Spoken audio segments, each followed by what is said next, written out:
Broughton was an English convict turned serial killer who was transported to Van Diemen's Land for 14 years for housebreaking. He escaped from Sarah Island in Macquarie Harbour with 4 other convicts, and he later confessed to murdering 3 of his companions and resorting to cannibalism. He and the other survivor Matthew McAvoy were hanged in Hobart for their crimes. His description of the journey from thence is most horrible. According to his account, it appears that there were 5 men ran away from the settlement: Richard Hutchinson, Coventry, Patrick Fagan, McAvoy, and himself, and that they were upwards of 30 days before the 2 survivors surrendered themselves at Macquarie's Marsh. The details are of the most terrific nature, and we shall give them as nearly as possible as he repeated them when his confession was taken. The first man we murdered was Hutchinson. We were nearly starving at the time, and we drew lots who should kill him. Hutchinson was asleep. The lot fell upon me, and I killed him with an axe, which we brought with us. He was cut to pieces, and except for the intestines, hands, feet, and head, the body was carried with us. We lived some days upon his flesh. We eat it heartily. I do not know how many days it lasted. After having thus committed murder, we began to be afraid of each other. One night I woke Fagan and told him to watch while I slept, and I would watch while he slept, for I feared that I should be murdered. We each of us feared that on going to sleep we should be dispatched by the others. We were always in a state of dreadful alarm. One night, as Coventry was cutting wood, we other 3 agreed to kill him. He was an older man of nearly 60. I refused to do it, as I said they ought to kill him among them so that we all might be in the same trouble. Fagan struck the older man the first blow with the axe. Coventry saw him coming, and cried out for mercy. He struck him just above the eye, but did not kill him. McAvoy and myself finished him and cut him in pieces. We lived upon his body for some days. We were not starving when we killed Coventry. We had only consumed the remains of Hutchinson the same day. We were not at all sparing of the food we obtained from the bodies of our companions. We eat it as if we had abundance. If we had been sparing of it, the one would have been sufficient for us. We now became daily more afraid of each other. We could not sleep or rest. I used to carry the axe of a day, and if I could, I used to lay it under my head of a night, forgetting that they had knives and razors. Before we had consumed Coventry's body, McAvoy one night started up from the fire. He looked horrible and dreadfully wild. We had brought with us some snares. McAvoy asked me to go down with him into the bush to see if we could find a kangaroo track that we might set a snare for one. I went, supposing that to be his purpose. We left Fagan at the fire. We did not, however, take the snares. When leaving the fire, McAvoy said, "Bring the axe with you." I carried it on my shoulder. When we had gone about 300 yards, McAvoy laid down and asked me to stop and sit down. I was afraid. I thought he wanted to take away my life, and he was stronger than me. I threw the axe further from him than from myself, so that if he attempted to take it, I thought I could get it before him. He did not offer to touch it. He then said, "There are 3 of us. Fagan is young and foolish. People will frighten him, and he will tell what has been done. Now the only thing that we can do to prevent it is to kill him." I said I would not agree to it, that I knew him better than he did, and was acquainted with his ways, and that he would not tell. I could trust my life in his hands. McAvoy said that he was sure he would tell. He would be frightened. As there was 3 of us, He would turn evidence as to these murders, to save his own life, and we would be hanged. When there are only you and I together, we could not turn evidence against each other. We can say that we left them at Gordon's River, at the back of the Frenchman's Cap, because they could not swim over it. Then it would be supposed they had lost themselves and perished in the bush, and then we should perhaps be sent to Norfolk Island. I replied that Fagin was an excellent swimmer and that he was known to be so, as well as myself, and they would also know that I would not go away and leave him. We then returned to the fire and agreed not to kill him. When we went back, he was lying down by the fire, his shoes were off, and his feet were towards the fire. He was warming them. I then threw the axe down, and he looked up and said, "Have you put any snares down, Ned?" I said, "No, I have not put any down. There are snares enough if you did but know it." I sat by him. McAvoy sat beyond me. He was on my right hand and Fagin on my left. I wished to tell Fagin what had passed, but I could not, as McAvoy was sitting with the axe close to him, looking at us. I then lay down and was in a doze when I heard Fagin scream out. I leapt up on my feet in a dreadful fright and saw Fagin lying on his back with a dreadful cut in his head, and the blood pouring from it. McAvoy was standing over him with the axe in his hand. I cried to McAvoy, "You murdering rascal! You bloodthirsty wretch! What have you done?" He said, "This will save our lives," and he then struck him another blow on the head with the axe. Fagin then groaned, and McAvoy cut his throat with a razor through the windpipe. We then began to strip Fagin. We stripped him naked. Fagin had on a red shirt, which I had stolen from Bradshaw at the settlement, and which occasioned words and ill feeling between McAvoy and myself, as to whom should become possessed of it. Fagin also had a red comforter, and cap, which I likewise stole from Bradshaw, and gave him. I robbed Bradshaw of all I could lay my hands on. I left him not even a mouthful of food when I came away. Bradshaw had always been very kind to me and gave me anything in his power, but I have endeavored to kill him by making a tree fall upon him on account of his being a constable, and getting the people flogged. Fagin's body we cut up into pieces and roasted it. We roasted all but the hands, feet, and head. We roasted all at once, upon all occasions, as it was lighter to carry and would keep longer, and not be so easily discovered. About 2 days after Fagin's murder, we heard some dogs. They had caught a kangaroo. The dogs were wild. We got the kangaroo and threw away the remainder of the body. 2 days after this, we gave ourselves up. I wish this statement to be made public after my death, that it may serve as a warning for men in the same situation as I myself have been placed in. Such was the horrible declaration of the man Broughton, which was entirely corroborated by his fellow partner in crime, McAvoy.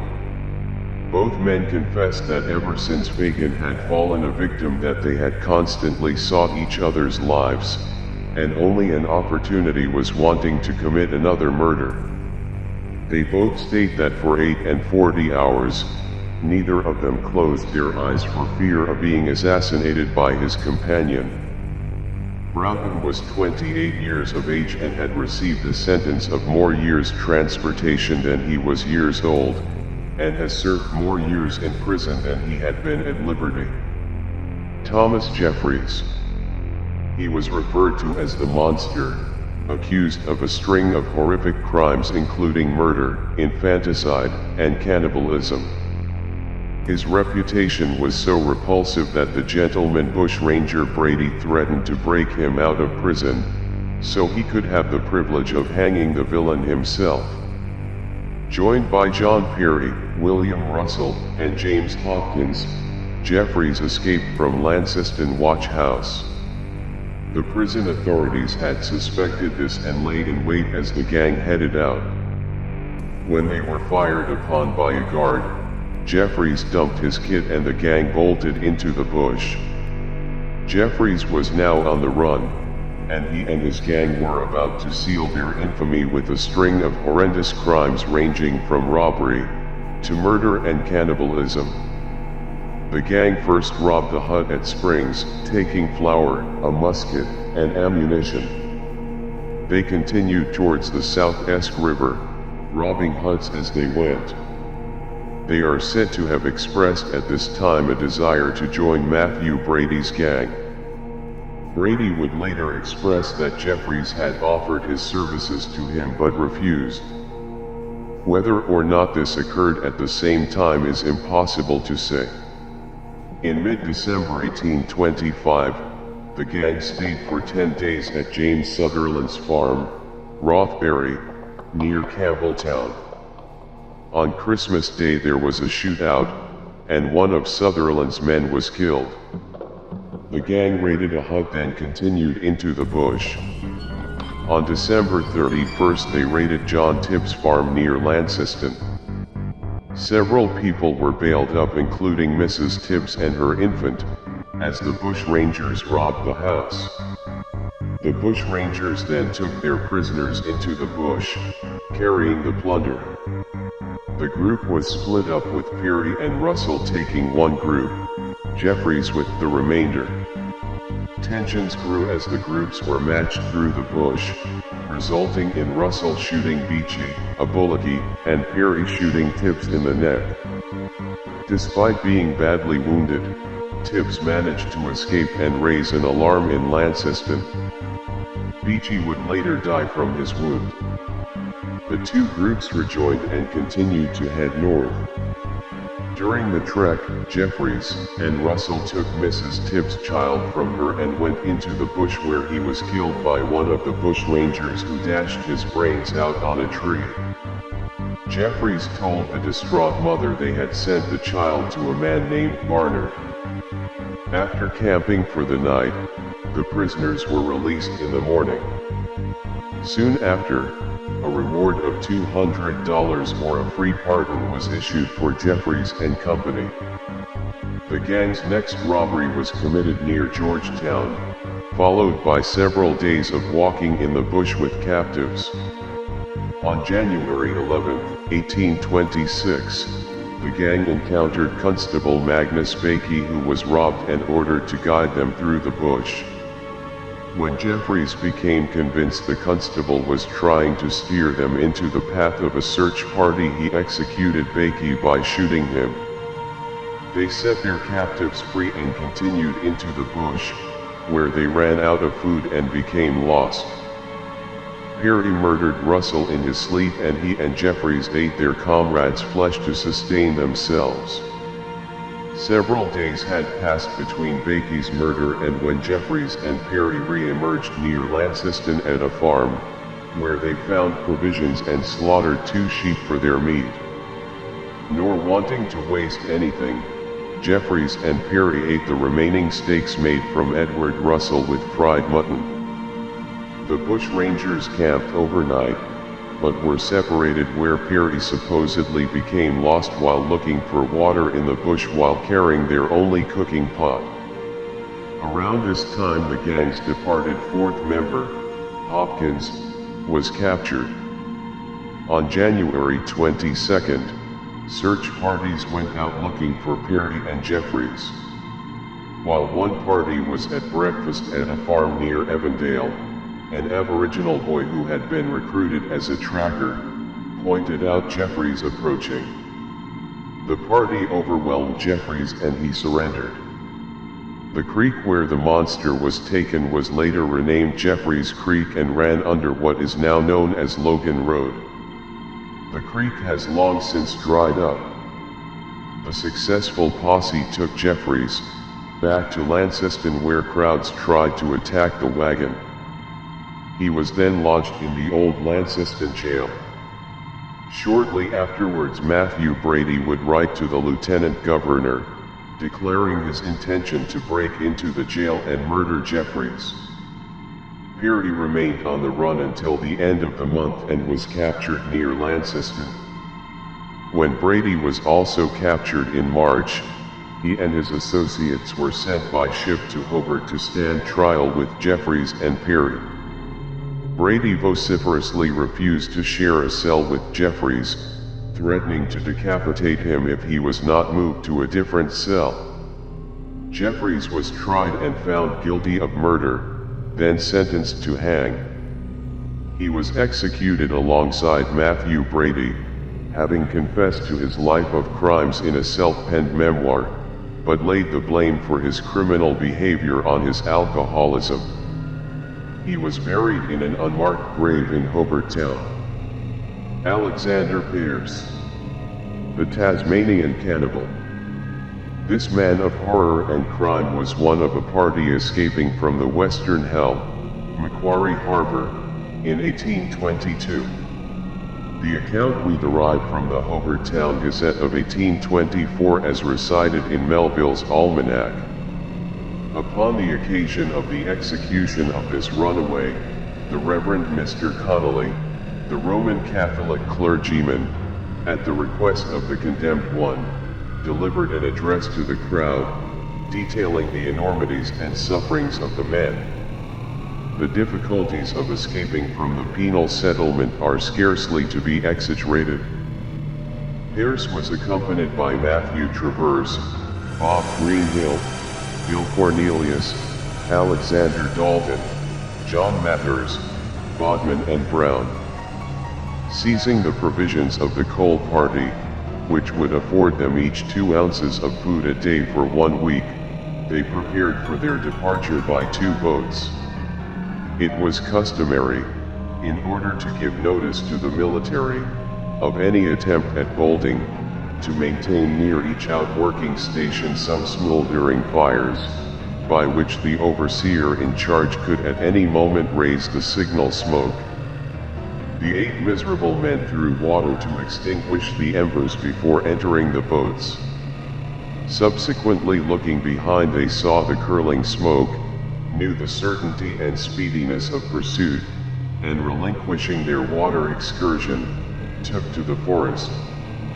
Constant moisture from heavy rains rendered traveling unpleasant in such a region under any circumstances.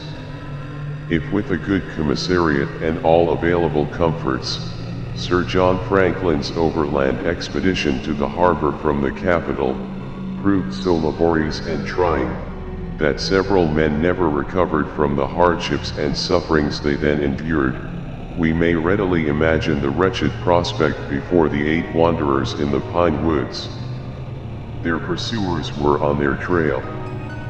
Hastily they climbed the rocky hills, and pushed their way through the scrub. The interlacing of the wild Macquarie Harbour vine retarded their march, and the thorny melaleuca cruelly lacerated their jaded limbs. The danger of capture was past, but their provisions were gone. The bush of these colonies is not so kind to wanderers as the island home of Crusoe, the coconut coasts of the Pacific reefs, the guano plains of Patagonia.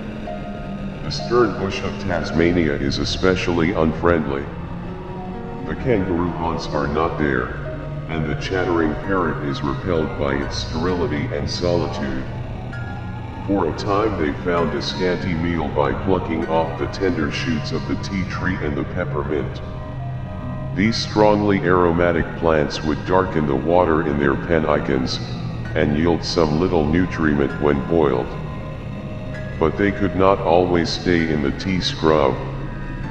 They had to wade through the morasses, penetrate entangled thickets, cross treeless plains of barrenness, and surmount the lofty tiers that separated them from the center and settled country. For 8 days they subsisted upon this noxious decoction. Their hearts sunk under their privations. 3 of them resolved to return. Chains, flogging, labors were preferable to that living death of misery. The physical condition of poor Dalton did not permit him to go far homeward to the jail. His faltering steps were numbered, and, as the daily wind howled his requiem, and the dim twilight rested upon his famine-stricken countenance, the sternest advocate of the penal code would have said that justice was satisfied. Lying upon the wet ground, forsaken by his very comrades in sin, with the dew of evening mingling with the chilly damp of death upon his brow, had he no mother, wife, or child in the far distant land, who, with love for even his degraded soul, might have soothed his last hours, and received his last sigh in the kiss of forgiving affection. Cornelius and Brown succeeded in reaching the island prison. Whether they were carried to the spray-covered caverns of the rock, or were immured in the cells of the settlement, we know not. But they were not doomed to remain much longer beneath the tyranny of crime. Their exhausted frames soon lay in the felon's cemetery. Their 5 companions at large still journeyed eastward. Some wild berries gave them a nauseous subsistence for 3 days. When this resource failed, they took off their jackets, made of kangaroo skin, roasted and devoured them. Approaching the rapid stream of the Gordon, they searched in vain for food. Already each man contemplated a meal, a crime, but dared not give utterance to the thought. At last Greenhill and Traverse, in a hissing whisper, spoke of the sacrifice. Pierce and Mathers were away gathering sticks for a fire. Bodman was near, and his shrieks would be only as the wild bird's cry. The axe fell, and the bleeding victim was ready for the burnt offering. When the first horror was over, a consultation followed. Some would have died rather than live by cannibalism, but it was fiercely contended that all should taste, that all might share in the guilt. Were they not companions in crime? Were they now to hesitate? The desert might be traversed, and the cornfield seen again. Could not he then who tasted not betray and impeach the others? No, they must all be. They ate, and there remained but the bare bones of a vulture's feast. 4 swam the Gordon, the 5th attached himself to a pole, and was drawn across. But more food was wanted. The eye of the least villainous quailed as it turned upon the others. This must be the next victim. Traverse and Pierce held him, while the butcher Greenhill performed his task. Upon such fear they made a long distance. Traverse now lingered behind, for his feet were sore. He would soon die. Why should not others live by his death? Greenhill's axe had another swing. But hunger, like an importunate creditor, comes again. Nothing is said, but the stealthy glance from their fiery balls indicates the purpose. Neither walks behind the other, nor near the other. The sleep of one is the death of the other. For 2 whole days and nights is this fearful watch maintained. The brain of Greenhill reels, his eyes close, and they open no more. The victor eats the murderer. This fiendish repast lasts 4 days. Alone he pursues his course. For 3 days he finds no sustenance.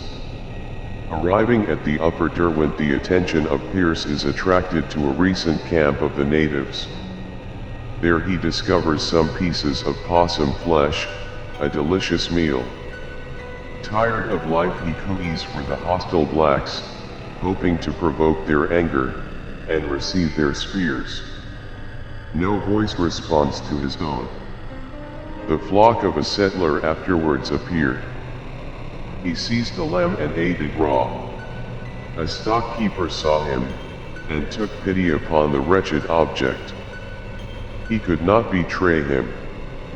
Giving him food, he carried him to the mountain to a retreat of some bush rangers, and left him with those outlaws.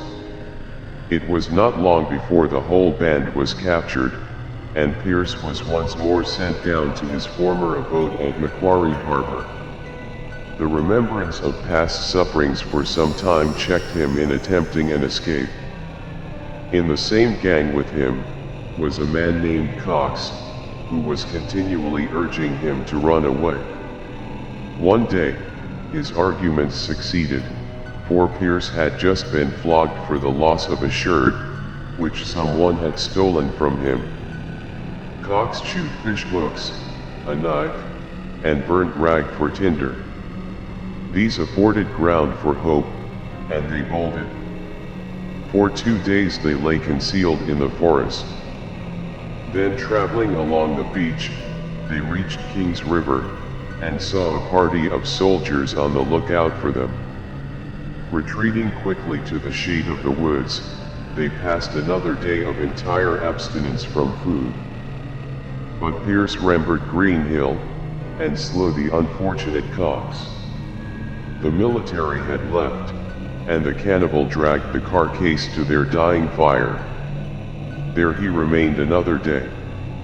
Remorse or fear mastered him. He signaled the schooner Waterloo, surrendered, and was taken to the settlement.